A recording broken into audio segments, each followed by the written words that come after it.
Rema hari ini, Yesaya 32 ayat 17.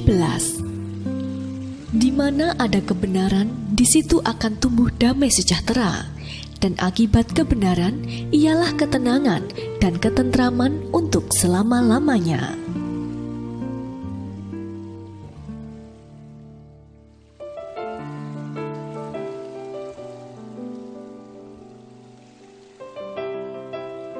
Sudah beberapa minggu terakhir ini, Kara bergumul mengenai jadwal sehari-harinya.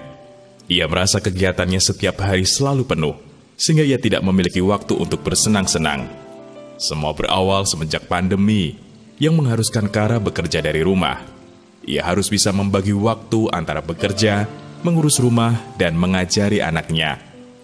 Sementara itu, ia juga masih memiliki tanggung jawab dalam pelayanan. Kemudian ia memutuskan untuk mengundurkan diri dari pelayanan. Namun, selepas mengundurkan diri dari pelayanan, ia tak kunjung merasakan damai. Ia pun menyadari sesuatu, bahwasanya damai yang tak ia rasakan bukan karena kesibukan dalam pelayanan, melainkan karena api rohnya yang mulai meredup.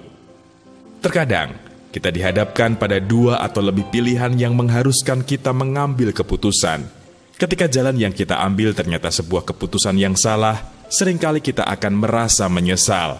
Perasaan menyesal tersebut biasanya diikuti dengan tidak adanya rasa damai dalam hati kita.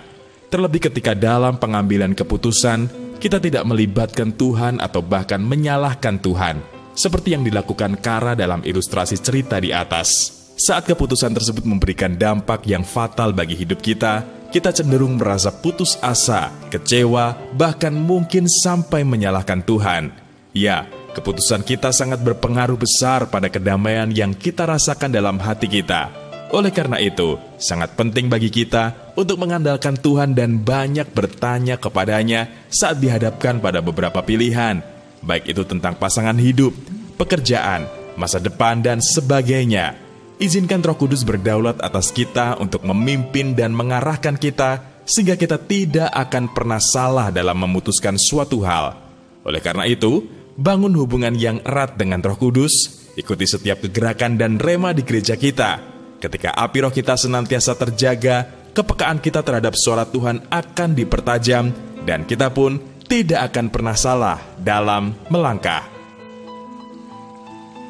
Menurut Anda, mengapa keputusan kita dapat menentukan kedamaian kita? Sudah pernahkah Anda salah dalam mengambil keputusan? Apa yang Anda rasakan saat itu? Apa langkah yang akan Anda ambil untuk mengaplikasikan renungan pada hari ini?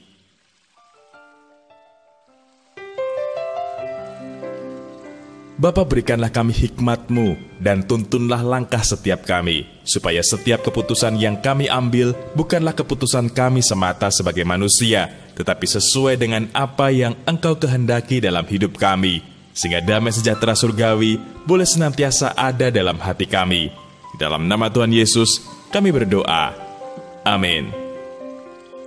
Keputusan kita menentukan kedamaian kita.